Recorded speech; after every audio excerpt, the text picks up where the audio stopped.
नमस्कार छात्रों। हम आज फिर से एक बार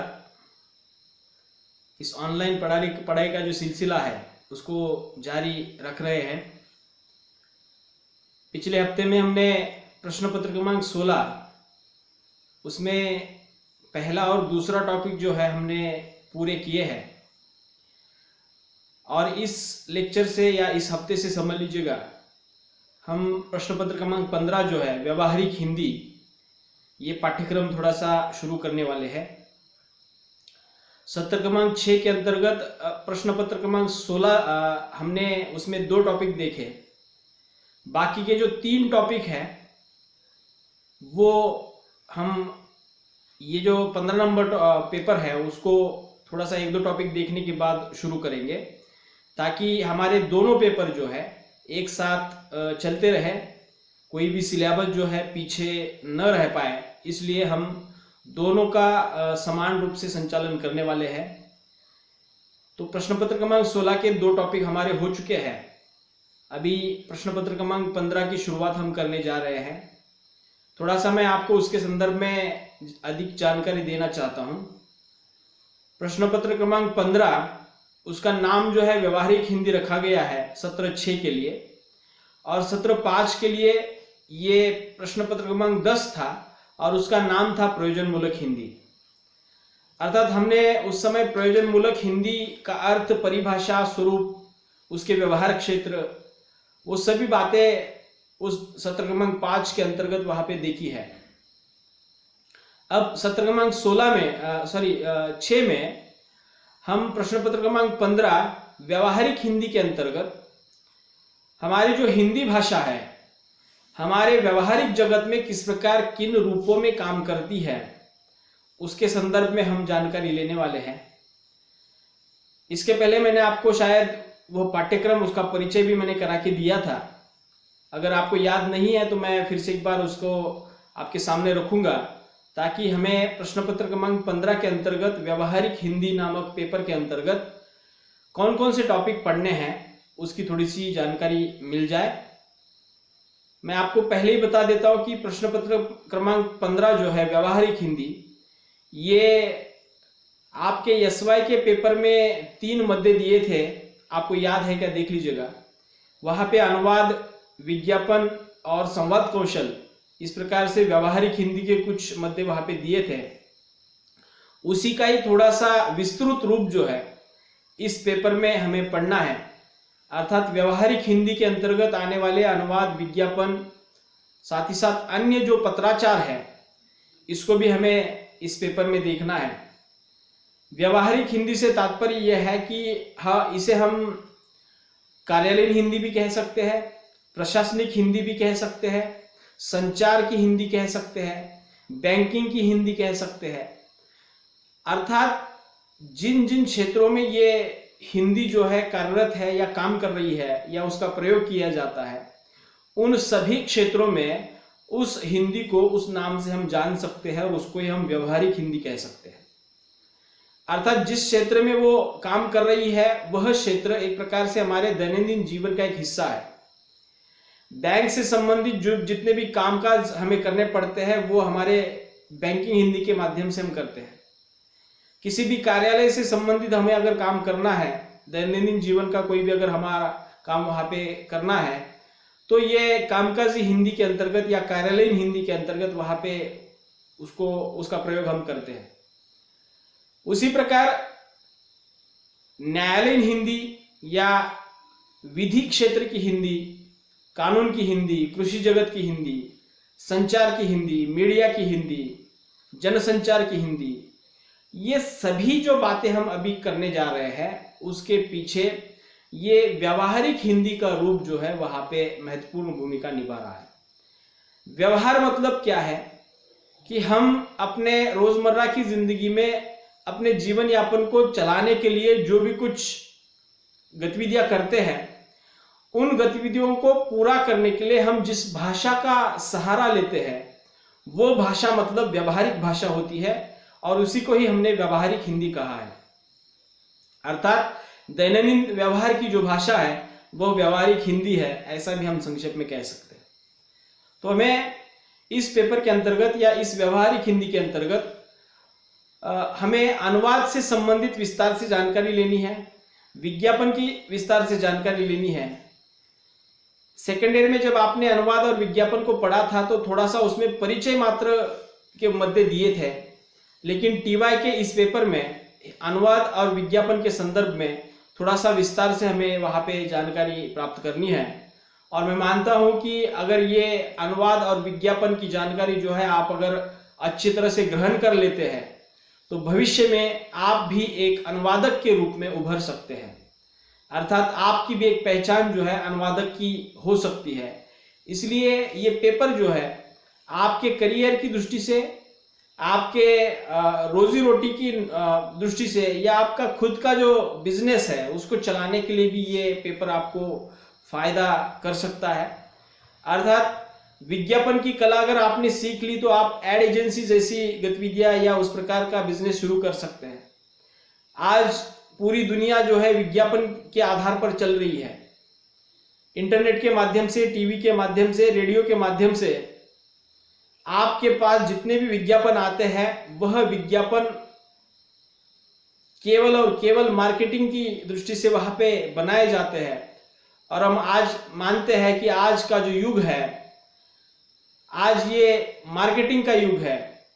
अर्थात इस बाजार में जो भी चीजें बार बार दिखाई जाएगी, जिसके बारे में बार बार कहा जाएगा, ग्राहक उसकी तरफ आकर्षित होते जाएंगे, भले ही वो वस्तु उतनी गुणमानता वाली हो या न हो, या गुणवत्ता वाली हो या न हो। अर्थात विज्ञापन हमारे पूरे जीवन में व्याप्त है। हम अगर कोई नई चीज खरीदना चाहते हैं, हम अगर कोई नई बात करना चाहते हैं या नई कुछ जानकारी लेना चाहते हैं तो हमें विज्ञापन के माध्यम से वो सभी जानकारी जो है वहां पे मिल जाती है। अर्थात एक प्रकार से ये विज्ञापन जो है हमारे जीवन का एक अविभाज्य घटक बन गया है।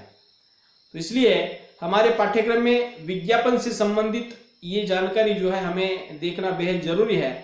विशेषतः भाषा के छात्रों को विज्ञापन की कला अगर अवगत हो जाती है तो मैं मानता हूं कि आपको कहीं पर जाकर नौकरी करने की आवश्यकता नहीं है, आप अपना खुद का बिजनेस वहां पे चला सकते हैं।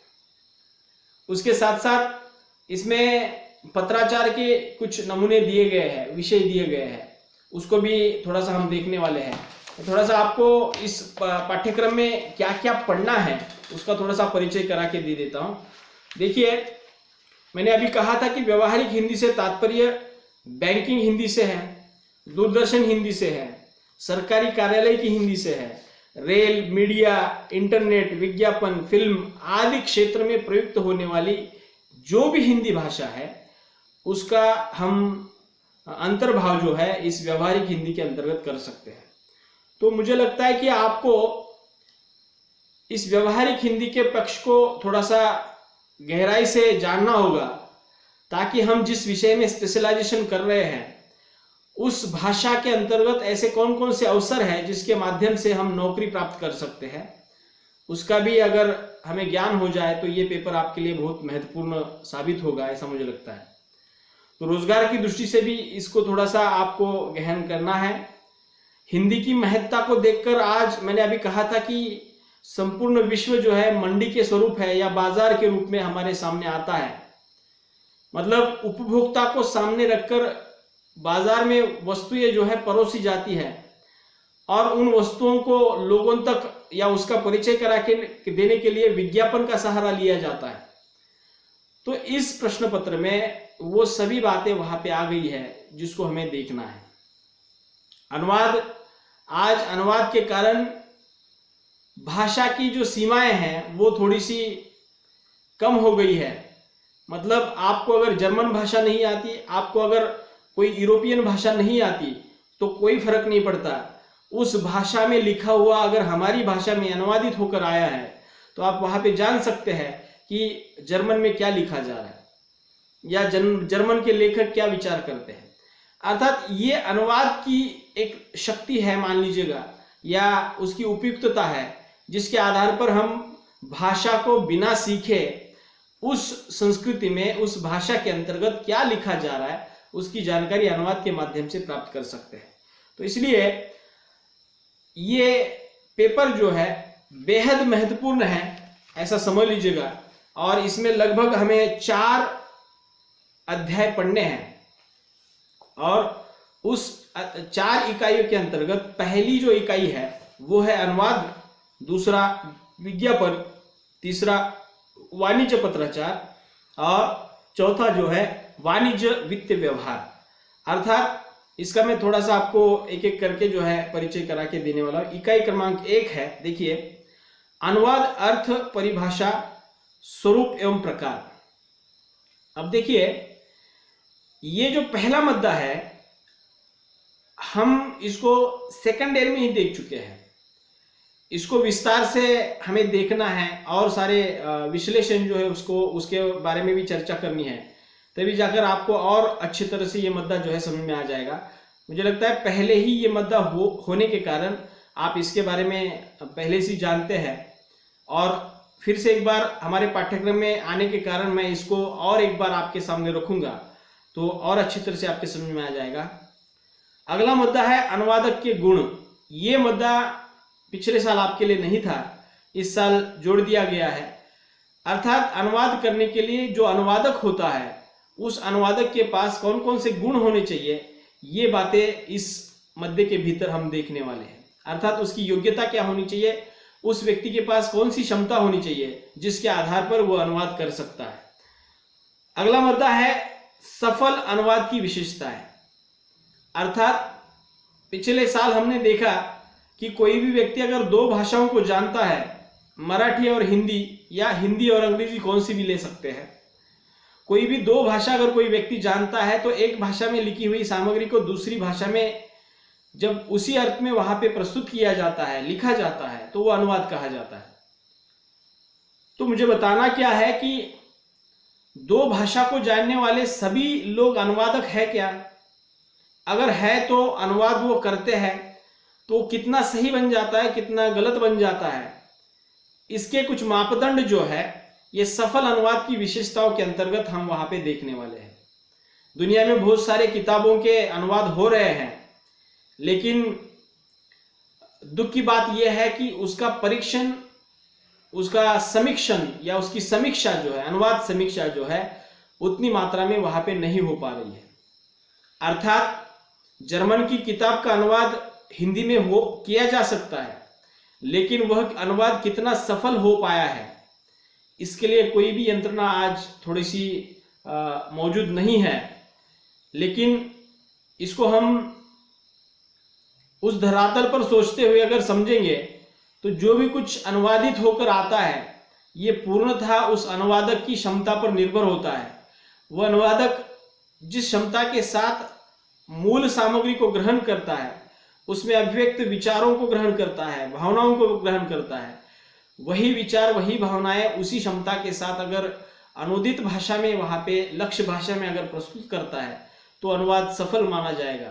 तो इसके मापदंड जो है सफल अनुवाद की विशेषताएं नामक इस मुद्दे के अंतर्गत हम देखने वाले हैं। और अंतिम मुद्दा जो है इस इकाई में दिया गया है कि व्यवहारिक अनुवाद, अर्थात जिसमें मराठी अथवा अंग्रेजी का कोई अनुच्छेद आपको दिया जाएगा परीक्षा में और कहा जाएगा कि इसको हिंदी में अनुवादित कीजिएगा। 7-8 पंक्ति वाला कोई भी अनुच्छेद जो है, पैराग्राफ कह लीजिएगा, वो पैराग्राफ मराठी का भी हो सकता है, अंग्रेजी का भी हो सकता है। मान लीजिएगा कि मराठी का वो पैराग्राफ है और परीक्षा में प्रश्न किया जाएगा कि दिए गए अनुच्छेद को हिंदी में अनुवादित कीजिएगा। अर्थात ये बात जो है प्रैक्टिकली करने की है, प्रात्यक्षिक के तौर पर वहां पे करने की है। ऊपर के जितने भी मुद्दे हैं उसको अगर हमने अच्छी तरह से समझा है तो ये अंतिम मुद्दा जो है आप आसानी से वहां पे लिख सकते हो, पूर्ण कर सकते हो। अनुवाद करने के लिए आपके पास क्या होना चाहिए ये अगर आपको मालूम हो जाए, अनुवाद करने के लिए अनुवादक के पास कौन कौन सी उसके गुण होने चाहिए, ये बातें अगर मालूम हो जाए तो समझ लीजिएगा कि आप भी एक अनुवादक का दायित्व जो है निभा सकते हैं।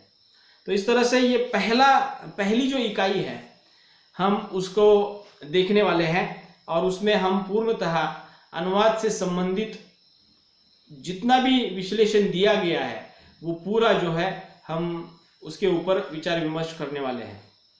ठीक है, तो अगले लेक्चर में मैं बाकी के जितने भी इकाइयाँ हमारे पाठ्यक्रम में हैं उसका परिचय दे दूंगा, और उसके बाद वाले लेक्चर से हम एक एक इकाई के मध्य को जो है विश्लेषित करके जो है उसको समझने वाले हैं। ये पेपर जो है व्यवहारिक हिंदी, नाम से ही स्पष्ट है कि दैनंदिन व्यवहार में हम हिंदी का प्रयोग जिन जिन क्षेत्रों में या जिन जिन कामों के लिए करते हैं उन कामों में प्रयुक्त होने वाली हिंदी से संबंधित ये पेपर है। बैंक में, रेलवे स्टेशन पर, या डाक विभाग में, पोस्ट में, या अन्य कई ऐसे सारे क्षेत्र हैं जहां पे हम हिंदी का उपयोग करते हैं और वहां पे अनुवाद के माध्यम से किस प्रकार से काम चलाया जाता है, ये भी थोड़ी सी बातें जो है व्यवहारिक हिंदी के अंतर्गत वहां पे हमें देखने को मिलेगी। तो ये पेपर ज़्यादा कठिन नहीं है, बल्कि भाषा विज्ञान का पेपर जितना कठिन है उसकी तुलना में ये पेपर कुछ भी नहीं है, क्योंकि हम उसके बारे में थोड़ा बहुत जानते हैं।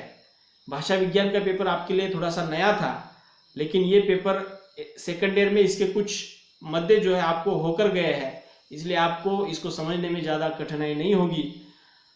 दिए हुए मुद्दों के आधार पर मैं जो भी विश्लेषण आपके सामने प्रस्तुत करूंगा उसके आधार पर भी ये पेपर जो है आपके लिए सहज बनता जाएगा, और समझने के स्तर पर मैं आपको गारंटी देता हूँ कि ये पेपर आपको कभी भी कठिन नहीं लगेगा। तो इस तरह से अगले लेक्चर में मैं बाकी के इकाइयों का परिचय आपके सामने प्रस्तुत करूंगा। तो मिलते हैं अगले लेक्चर में। धन्यवाद।